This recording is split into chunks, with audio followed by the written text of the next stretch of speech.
America ও ইসরায়েলের সঙ্গে ইরানের যুদ্ধের মধ্যে গুরুত্বপূর্ণ উপসাগরীয় জলপথ হরমুজ প্রণালী বন্ধ হয়ে যাওয়ায় বিশ্ব জ্বালানি বাজারে অস্থিরতা বাড়ছে।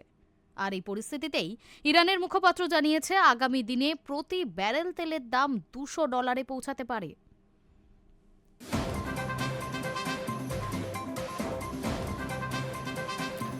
আমেরিকা ও ইসরায়েলের সঙ্গে ইরানের চলমান সংঘাতের মধ্যেই গুরুত্বপূর্ণ উপসাগরীয় জলপথ হরমুজ প্রণালী বন্ধ হয়ে যাওয়ায় বিশ্ব জ্বালানি বাজারে নতুন করে অস্থিরতা তৈরি হয়েছে। পরিস্থিতি আরও তীব্র করে ইরানের আধা সামরিক বাহিনী ইসলামিক রেভলিউশনারি গার্ড কোর্স স্পষ্ট বার্তা দিয়েছে, এই পথ দিয়ে 1 লিটারও তেল যেতে দেওয়া হবে না।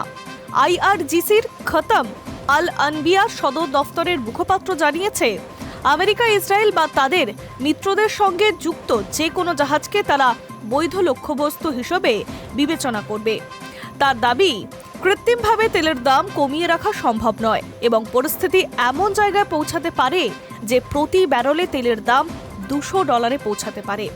মুখপাত্রের কথায় তেলের দাম নির্ভর করবে আঞ্চলিক নিরাপত্তার উপরে, আর সেই অস্থিরতার মূল উৎস হিসেবে তিনি আমেরিকা ও তাদের মিত্রদেরই দায়ী করছেন। এই উত্তেজনাপূর্ণ পরিস্থিতির জেরে বিশ্ব জ্বালানির বাজারকে স্থিতিশীল রাখতে পদক্ষেপ নিয়েছে ইন্টারন্যাশনাল এনার্জি এজেন্সি। সংস্থাটি জানিয়েছে, তাদের 32টি সদস্য দেশ জরুরি মজবুত থেকে মোট 40 কোটি ব্যারেল তেল বাজারে ছাড়তে সম্মত হয়েছে, যাতে তেলের দাম নিয়ন্ত্রণে রাখা যায়। প্যারিসের আইইএর সদর দফতর থেকে সংস্থার নির্বাহী পরিচালক ফাতিহ বিরল জানান, বাজারে যে অস্থিরতা তৈরি হয়েছে তার তাৎক্ষণিক প্রভাব কমানোর লক্ষ্যই এত বড় সিদ্ধান্ত। সূত্রের খবর, সদস্য দেশগুলি নিজেদের সুবিধা মতো সময়সূচি অনুযায়ী এই তেলের মজবুত বাজারে ছাড়বে। যদিও বিস্তারিত সময় সারণী প্রকাশ করা হয়নি, ইতিমধ্যেই জার্মানি ও অস্ট্রিয়া জানিয়েছে তারা জরুরি তেলের মজুত একটি অংশ দ্রুত বাজারে ছাড়ার সিদ্ধান্ত নেবে।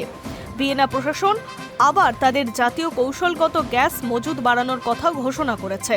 অন্যদিকে জাপানের অর্থনীতি, বাণিজ্য ও শিল্প মন্ত্রক জানিয়েছে তারা সরকারি ও বেসরকারি মজুদ মিলিয়ে প্রায় 8 কোটি ব্যারেল তেল বাজারে ছাড়বে, কারণ তাদের ব্যবহৃত প্রায় 70% তেলই জলপথ দিয়ে আসছে। সোমবার থেকেই এই তেল ছাড়ার প্রক্রিয়া শুরু হবে বলে জানানো হয়েছে। ফেব্রুয়ারির 28 তারিখে শুরু হয়েছে এই সংঘাত। কতদিন চলবে তা নিয়ে অনিশ্চয়তা বাড়ছে। যুদ্ধ থামার কোনো ইঙ্গিত এখনো পর্যন্ত মিলছে না, ফলে বিশ্ববাজারে তেলের দাম দ্রুত ঊর্ধ্বমুখী হচ্ছে। উল্লেখযোগ্য বিষয় হলো, বিশ্বের মোট তেল সরবরাহ প্রায় 1/50 হরমুজ প্রণালী দিয়ে যাতায়াত করে। তাই এই পথ বন্ধ হয়ে যাওয়ায় এবং উপসাগরীয় কিছু দেশ উৎপাদন কমে যাওয়ায় জ্বালানি সরবরাহ বড় ধাক্কা খাবে। অন্যদিকে সামুদ্রিক নিরাপত্তা সংস্থাগুলি জানিয়েছে, হরমুজ প্রণালীতে 3টি জাহাজ ক্ষেপণাস্ত্র ও প্রজেক্টাইল হামলার শিকার হয়েছে। এর মধ্যে ওমান উপকূলের উত্তরে প্রায় 11 নটিক্যাল মাইল দূর থেকেই থাই পতাকাবাহী কার্গো জাহাজে আঘাত হানে। জাহাজটি ভারতের কন্ডালা বন্দরের দিকে যাচ্ছিল। এই সংঘাতের প্রভাবে বিশ্ব অর্থনীতিতে সম্ভাব্য প্রভাব এবং তা মোকাবিলা করার উপায় নিয়ে ইতিমধ্যে আলোচনা শুরু হয়েছে G7 ও ইউরোপীয় ইউনিয়ন সহ বিশ্বের বিভিন্ন নেতৃত্বাধীন। কোপেনহেগের বিশ্ববিদ্যালয়ের আন্তর্জাতিক সম্পর্কের অধ্যাপক ও সামুদ্রিক নিরাপত্তা বিশেষজ্ঞ সতর্ক করে বলেছেন, দ্রুত যদি হরমুজ প্রণালী খুলে দেওয়া না হয় তবে এর প্রভাব পড়বে জ্বালানিতে।